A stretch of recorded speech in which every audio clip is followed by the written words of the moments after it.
வணக்கம். நம்ம இன்றைக்கி தோஃபுவை வச்சு ஒரு சம்பல் எப்படி செய்கிறதுன்னு பார்க்கலாம். நான் அதுக்கு 200 கிராம் தோஃபுவை இந்த மாதிரி பேன் ஃப்ரை பண்ணி வச்சுருக்கேன்.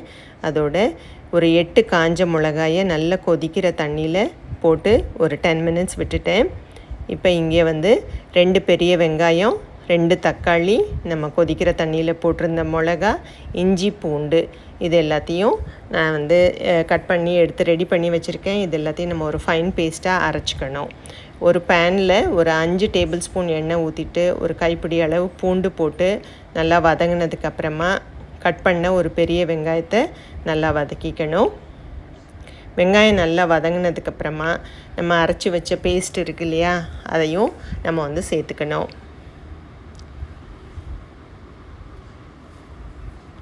அதோட ஒரு சின்ன எலுமிச்சம்பழம் அளவு புளியை நான் இங்கே கரைச்சி வச்சுருந்தேன். அதையும் நம்ம மிக்ஸ் பண்ணிக்கலாம். இந்த புளி தண்ணி ஊற்றுனதுக்கப்புறமா 2 டீஸ்பூன் குழம்பு தூள் சேர்த்துட்டு தேவையான அளவு உப்பு சேர்த்துட்டு எல்லாம் நல்லா மிக்ஸ் பண்ணி ஒரு மூடி போட்டு ஒரு 4லேருந்து 5 நிமிஷத்துக்கு நல்லா கொதிக்க விட்டுறணும். நடுவில் நம்ம திறந்து நம்ம கிளறி விட்டுக்கலாம்.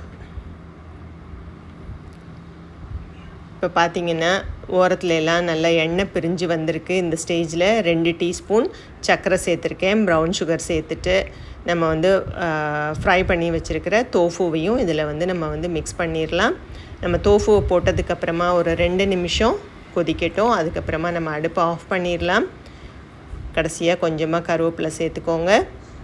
சூப்பரான ஹெல்தியான நல்ல ப்ரோட்டீன் சத்து நிறைஞ்ச காரசாரமான தோஃபு சம்பால் தயாராகிடுச்சு. நீங்களும் இதை வீட்டில் ட்ரை பண்ணி பார்த்துட்டு எப்படி இருக்குன்னு உங்கள் கமெண்ட்ஸை சொல்லுங்கள். இந்த வீடியோ பிடிச்சிருந்தால் லைக் பண்ணுங்கள், ஷேர் பண்ணுங்கள். என்னோடய சேனலை சப்ஸ்கிரைப் பண்ணிக்கோங்க. தேங்க்ஸ் ஃபார் வாட்சிங். பாய்.